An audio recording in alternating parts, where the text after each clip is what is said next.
Do you remember Geo? If you were watching TV in the early 90s, you probably heard their ads. Cheery jingles with the lyrics "Getting to Know You," ending with that optimistic tagline, "Get to know Geo." But here's the thing, Americans barely got to know Geo. The brand only lasted from 1989 to 1997, and today is mostly forgotten. So, what was Geo? Why did it exist, and why did it vanish so quickly? Today, let's rewind the tape and take a look. Getting to know you. So General Motors spent decades fumbling its way through the small car market. The Corvair had safety issues and bad press, the Vega was known for rust and questionable build quality, the Citation had major reliability issues, and the Chevette, well, it was a Chevette. Not that these cars were all bad, GM made efforts to improve them during their time in the market, but they weren't exactly known as pinnacles of automotive engineering. After the oil crisis in the 1970s, American car buyers began demanding better fuel economy. As GM continued to struggle to build a high-quality, efficient compact car, consumers began turning to foreign automakers in far greater numbers. And Toyota was quickly becoming the world champ of these efficient, dependable small cars. Their factories embraced the philosophy of Kaizen, or continuous improvement, to build some of the most reliable cars on the planet, a stark contrast to the outdated methods GM continued to use in their factories. After realizing that they weren't going to crack the code on their own, GM finally conceded and said, if you can't beat them, join them. So they decided to partner up with Toyota. Now, Toyota wanted to build a factory in the US to avoid protectionist laws capping Japanese imports. And General Motors wanted access to Toyota's manufacturing brain trust. So they teamed up and built the NUMMI plant from the ashes of GM's shuttered Fremont factory. At NUMMI, the first vehicles they would churn out were Toyota Corollas and Chevy Novas, which were essentially rebadged Toyota Sprinters. And with Toyota's help, they built extremely reliable vehicles right here in the US. I actually own a super rare NUMMI car, my 1988 Chevy Nova Twin Cam.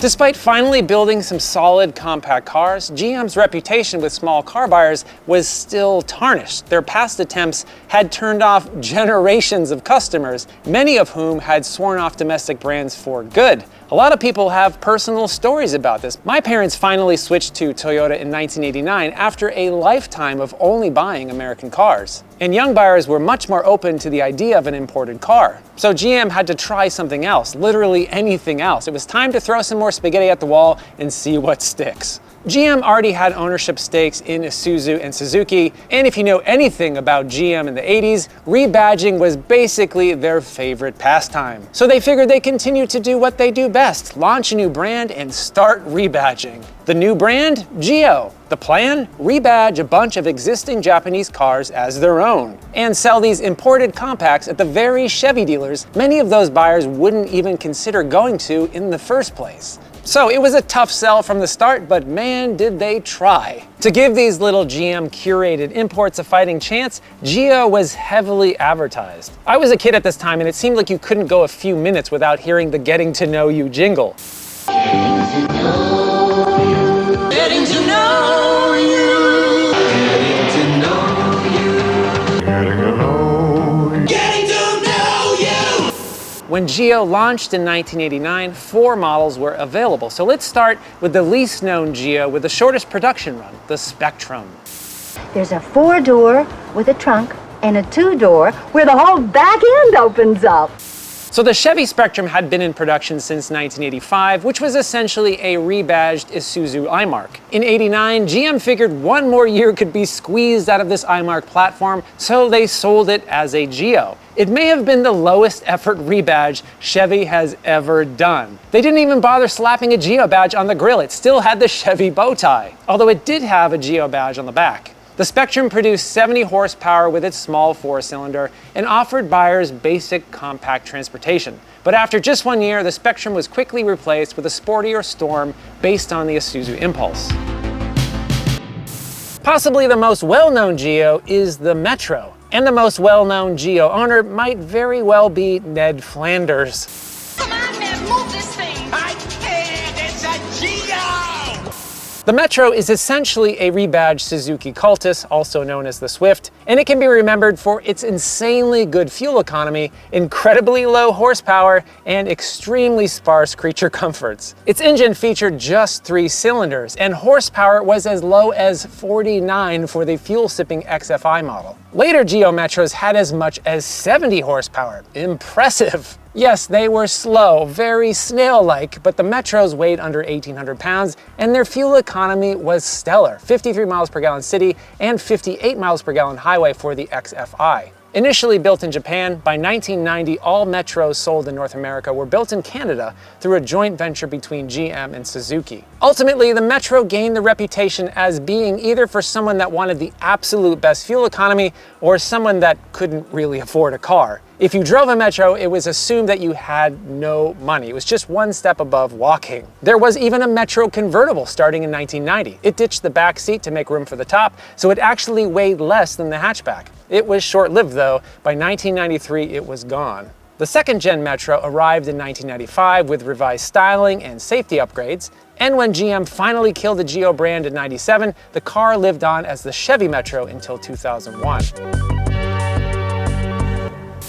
Next up, the Prizm. Yep, spelled with a Z. I'm not sure anyone thought that was cool, but GM did it anyway. But today, the 90s begin with the new Geo Prizm, the quality sedan with 16-valve performance. Prizm is designed for years of carefree driving. Built in GM and Toyota's Numi factory, the Prizm was essentially a rebadged Toyota Sprinter, which is basically the same platform as the Toyota Corolla. The first-gen Prizm from 90 to 92 could be had as a 4-door sedan or 5-door hatchback. The base 1.6-liter engine churned out 102 horsepower, which wasn't too bad for the era. A rare GSI model was also available with upgraded wheels, a spoiler, red stripe, and a 4A GE engine cranking out 130 horses. The GSI models were super cool but incredibly rare. They only made 237 GSI hatchbacks in 1991, and somehow, over the years, I've managed to own 2 of those 237. For the 93 model year, it got more rounded looks and a 1.8-liter engine, but the cool GSI model along with the hatchback were dropped. After Geo's demise in 1997, the Prizm lived on as the Chevy Prizm until 2002. Perhaps the Geo that has become the most sought after over the years is the Tracker. But today, the 90s begin with a new kind of truck, Geo Tracker. Sometimes it's a convertible, sometimes it's a rugged 4x4, but it's always an adventure. This little SUV looked a lot like the Suzuki Sidekick because, well, that's what it was. This unassuming little SUV was actually fantastic in the dirt. The Tracker had a true off-road setup, decent ground clearance, and it was available with 4-wheel drive with low range. It was a cheap alternative to the Jeep Wrangler. The Tracker also survived Geo's death, becoming a Chevy in 1998 and getting a second-gen redesign based on the Suzuki Vitara. Today, people have recognized the Tracker's excellent off-road abilities, as well as its 1990s small truck appeal. Prices of a decent condition Tracker nowadays are definitely creeping up. Out of the remaining Geos that are still on the road, it seems like Trackers are still in decent supply, and I think that's likely due to their capabilities and their charm.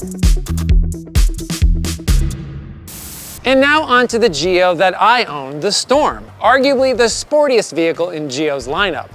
I drove literally every car in the same class, and it boiled down to I wanted a Geo Storm. Guys like a girl that knows how to drive a stick. There's 140 horses in here. Can you believe? Hello? Horses? Built in Japan and based on a slightly decontented version of the Isuzu Impulse, the Storm arrived in 1990. For the first 2 years, the Storm had these cool half pop-up headlights, and they smoothed everything out for 92 with these recessed lights. It was also offered with a 2-door wagon back body style for 91 and 92, but this 3-door liftback model was the most common Storm throughout its 4-year run. With the base model's 1.6-liter engine, horsepower ranged from 90 to 95, and if you wanted a bit more get up and go, the GSI model offered more sportiness with 130 to 140 horsepower depending on the year. Car reviewers at the time praised the Storm's chassis and handling, but much of that praise is long forgotten. When is the last time you saw a Storm? Throughout its run, the Storm sold well, but despite that, it was discontinued in 1993 when Isuzu dropped the Impulse and had no plans for a replacement.